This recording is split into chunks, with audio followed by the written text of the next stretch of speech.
இந்த ரொட்டாவேட்டர் எல்லாமே சர்வ சக்தியில் சூப்பர் ஹெச்டி மாடலுங்க. சூப்பர் ஹெச்டி மாடல் அப்படின்னா 1323 ஹெவி கியர் பாக்ஸ் இருக்குங்க. 90 mm அவுட்புட் பைப்பு, சைடில் கியர் டைப்புங்க. கியர் வந்து ரொட்டாவேட்டரை அதிகப்படுத்துறதுக்காக டீத்தை அதிகம் பண்ணி போட்டிருக்குறேங்க. 5 mm பாடிங்க.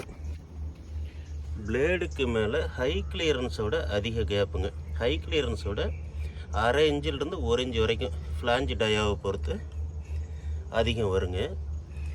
அதே சமயத்தில் 16 mm ஃப்ளாஞ்சுங்க. இந்த ரோட்டார் பைப் வந்து 10 mmங்க. இது 16 mm 10 mm டெல்டா சீலுங்க. Forged clevis bracket. இந்த பெரிய டாப்லிங்க நல்லா அகலம்படுத்தி கொஞ்சம் உயரம் பண்ணியும் போட்டிருக்குதுங்க. நிறைய வண்டிக்கு உயரம் அதிகமாக இருந்தால் தான் சூட்டபுளாக இருக்குது.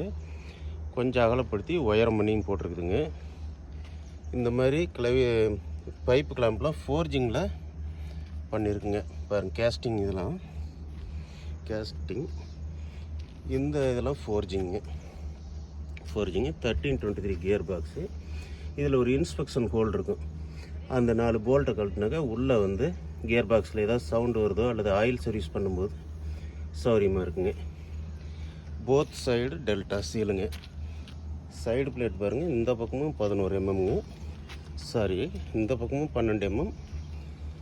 ட்ரைவ் சைடும் 12 mmங்க.